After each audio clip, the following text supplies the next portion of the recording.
महाराज जी, वो विराट कोहली और अनुष्का आए थे। विराज बैठ प्रसन्न हो। जी अभी ठीक। हाँ नहीं, ठीक ही रहना चाहिए। हम आपको अपने प्रभु का विधान बताते हैं थोड़ा सा।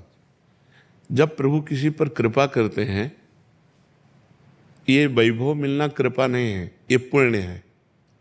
पुण्य से एक घोर पापी को भी देखो, पाप करके भी उनका कोई पुण्य है जिससे वो सुकृत पूर्व के सुकृतवश चल रहे हैं, नया पाप है। ये वैभव बढ़ना या यश बढ़ना ये भगवान की कृपा नहीं मानी जाती। भगवान की कृपा मानी जाती है अंदर का चिंतन बदलना, जिससे आपके अनंत जन्मों के संस्कार भस्म होकर और अगला जो है वो बड़ा उत्तम होगा। अंदर के चिंतन से होता है, बाहर से कुछ नहीं होता। मात्र अंदर का चिंतन। अच्छा, अंदर का चिंतन हम लोगों का स्वभाव बन गया बहिर्मुखी। बहिर्मुखी मतलब बाहर, बाहर यश कीर्ति लाभ विजय, इससे हमको सुख मिलता है। अंदर से कोई मतलब नहीं रखता कोई विरला ही अंदर से।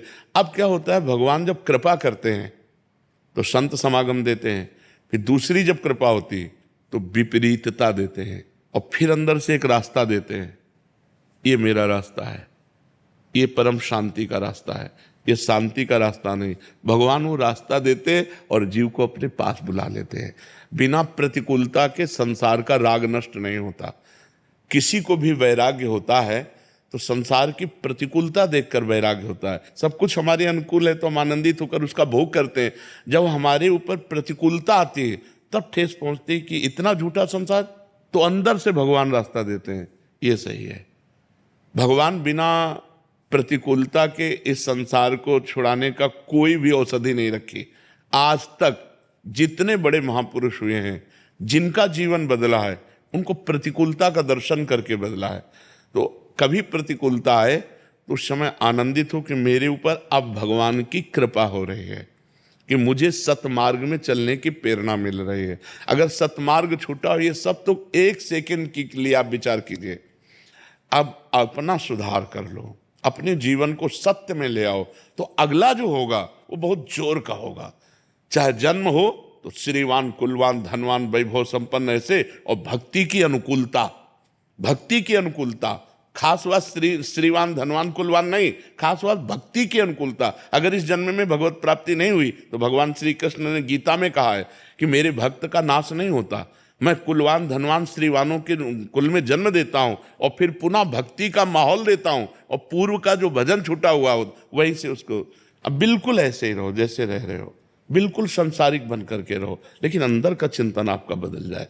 अंदर के चिंतन में आपकी यश की भावना न रह जाए, अंदर के चिंतन में आपको धन बढ़ाने की भावना न रह जाए। अंदर का चिंतन हो जाए, प्रभु बहुत जन्म व्यतीत हो गए, अब एक बार आपसे मिलना चाहती हूँ, एक बार आपसे मिलना चाहते हैं प्रभु, मुझे आप चाहिए, अब संसार नहीं। तो बात बन जाएगी, तो बात बन जाएगी। तो इसलिए आनंद पूर्वक भगवान का नाम जप करो, बिल्कुल चिंता मत करो। बाबा, क्या नाम जप से हो जाएगा पूरा? ये हम अपने जीवन का अनुभव बताते हैं। सांख्य योग और अष्टांग योग और कर्मयोग और भक्ति योग, चारों योगों में प्रवेश रहा है। पहले हम सन्यासी रहे हैं 20 वर्ष सन्यासी रहे काशी विश्वनाथ जी। तो हम सांख्य योग, अष्टांग योग, जो अष्टांग योग है ना, अष्टांग योग कर्मयोग, इन तीनों को अच्छी प्रकार जान करके और फिर भक्ति योग में आए हैं। स्वयं भगवान शंकर से बढ़कर कोई ज्ञानी तो नहीं ना, सनकादि से बढ़कर कोई ज्ञानी नहीं। वो हरिशरणम सनकादि हर समय जपते रहते हैं। भगवान शिव राम राम राम राम राम राम जपते रहते हैं। हम वृंदावनवासी प्रिया प्रीतम के उपासी, तो जो राम में राह है वही राह है, जो धा है ये रस देने वाली वस्तु है। तो हम राधा राधा राधा राधा, मतलब आप ये समझो कि हमारी इतनी तार्किक बुद्धि रही, हमारी श्रद्धालु बुद्धि नहीं रही। सन्यासी की जो बुद्धि होती है वो तर्क प्रधान होती, कसौटी पर कसने पर। तो हम केवल भावुकता में राधा राधा का प्रचार नहीं कह रहे कि हमने सुना और ऐसे ग्रंथों में पढ़ा हो, ऐसे कह रहे, स्वयं स्वाद लेके कह रहे और विश्वास के साथ कह रहे कि यदि आप राधा राधा जपते हो तो इसी जन्म में भगवत प्राप्ति हो जाएगी, इसी जन्म में। जैसे किसी से कहा जाए कि तुम सत्य बोलो, मंदिर में चढ़ के बोलो, तो हम मंदिर में नहीं, हम वृंदावन में बैठे हैं। करोड़ों मंदिर इसकी समानता नहीं कर सकते, भगवान का परम धाम है। अगर राधा राधा नाम चल रहा है तो इसी जन्म में भगवत प्राप्ति हो जाएगी। हमारी आखिरी श्वास यदि राधा, तो मुझे श्री जी की प्राप्ति, भगवान की प्राप्ति हो जाएगी। इसमें कोई संशय नहीं और किसी साधनों की कोई आवश्यकता नहीं। आप केवल अंदर ही अंदर चलाइए और लिखिए। देखो, हम जो कह रहे हैं उसको समझो। बहुत अधिक नाम जपने की हमें चेष्टा नहीं करनी, कम संख्या हो लेकिन मन लगा करके हो। जैसे हम, अब देखो, आप लिखो राधा, अपने दिमाग में लिखो, खुले नेत्र लिखो या बाहर बाहर देखो, दिखाई दे रहा है राधा लिखा हुआ। वही कान में सुनो राधा, वही अंदर उठाओ राधा। ये तीनों का एकाकार हो जाए तो ये करोड़ों नाम जप के बराबर है। देखो, जैसे हम बोला राधा, ऐसे हम 1000 राधा नाम बोले तो हम बोला राधा, ये उपांशु है, इसे उपांशु कहते हैं।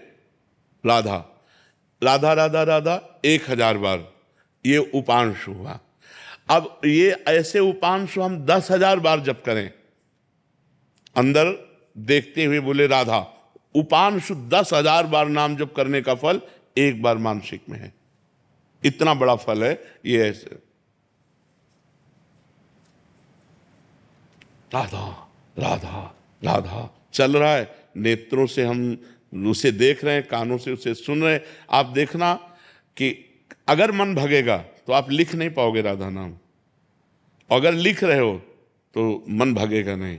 तो चाहे 10 बार लिखो, 100 बार लिखो, लेकिन एक अभ्यास बनाओ ऐसा कि कुछ समय शांति से स्नान आदि करके बैठ गए और राधा राधा लिख रहे हैं, उसी का चिंतन कर रहे हैं। इसे अपना जीवन बना लो, फिर आप परिणाम में खुद देख लेना।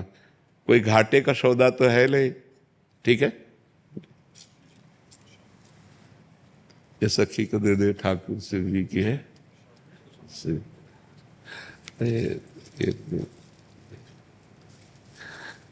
खूब आनंदित रहो, नाम जप करते रहो, प्रसन्न।